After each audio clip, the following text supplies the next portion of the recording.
নমস্কার আমার দর্শক বন্ধুরা, তোমাদেরকে জানাই আজকে চৈত্র সংক্রান্তি। আজকে এ বৎসরের শেষ দিন, আর নতুন বৎসরের শুভেচ্ছা রইল তোমাদের জন্য। তো এই দেখো, আমি আজকে আমাদের চৈত্র সংক্রান্তির সব কিছু রান্নার আয়োজন করছি। তো আজকে খেতে হয়, এই দেখো নিম তিতা, উচ্ছে, গিমা এইসব জোগাড় করছি। আর এই দেখো এই আমটা গাছ থেকে পেড়ে নিয়ে এসছি। এই আম দিয়ে হবে আম ডাল, কাঁঠাল ডাল। এই যে কাঁঠাল, এই কাঁঠালটাও গাছ থেকে পাড়া, এই দেখো এই যে এখনও পাতা রয়েছে। তো এটাও থেকেই পেড়ে নিয়ে এসছি, এই আমাদের পাশের বাড়ি থেকে।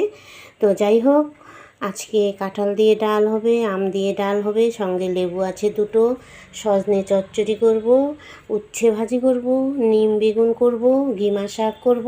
তো আজকে সব কিছু নিরামিষ, তিতা পরিমাণটাই বেশি খেতে হবে।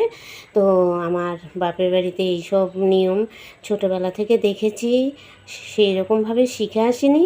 তো শ্বশুর বাড়িতে এসে এখন শাশুড়ি নেই, সব কিছু তো নিয়ম আমাকেই করতে হয়। তো তোমরা তো জানোই, আমরা মাছ মাংস খুব কম খাই, সারা বছর নিরামিষই চলে। তবু আমরা বৎসরের 2 দিন নিরামিষ খুব ভালোভাবে মানি। চৈত্র সংক্রান্তি একটা, আর একটা হচ্ছে মনসা পূজা। তো আজকে চৈত্র সংক্রান্তি, দুপুরবেলা আমাদের রান্না নেই, আমাদের সন্ধ্যার সময় খেতে হয়। তো আস্তে ধীরে রান্না করব। তো আর মনসা পুজোর দিন তো আমাদের ভাত খায় না। এই হচ্ছে আমাদের নিয়ম, তোমাদের সঙ্গে একটু শেয়ার করলাম। তো এই দেখো, আমাদের গাছের এই নিম পাতা গাছ অনেক বড়, তো নিচে ছিল, তো এই ছিঁড়ে নিয়ে আসলাম।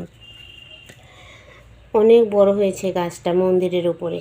তো তোমাদের কার কীরকম নিয়ম আছে? আজকে তো প্রায় সবাই নিরামিষ খাবে, কালকে নতুন বৎসর, তার জন্য শুভেচ্ছা রইল সবার জন্য।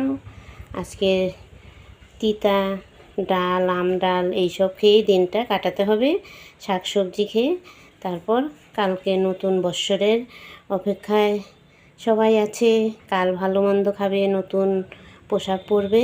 তো তোমাদের সবার জন্য রইল শুভকামনা, সবাই ভালো থেকো, সুস্থ থেকো। আর আজকে আমি তোমাদের সঙ্গে রান্নাটা শেয়ার করতে পারলাম না, তবে কাঁঠাল কাটাটা আমার কাছে খুব বিরক্তি লাগছে। এইটা এখন কাটা ঝামেলার বিষয়, কাঁঠাল না খেলেও হবে না আজকে। তো এটা কাটতে তো আমার অনেকটা টাইম লেগে যাবে, কি করব এখন, কাটতেই হবে, যতই ঝামেলা হোক। খাবারের জন্য নিয়ে এসেছি যখন, তখন কাটতে হবে। তো চলো বন্ধুরা, তোমাদের কার কার কাঁঠাল কাটতে ভালো লাগে আমাকে একটু কমেন্টে জানিও। আর আজকের মতো ভিডিওটা এখানেই রাখছি, তোমরা ভালো থেকো, সুস্থ থেকো।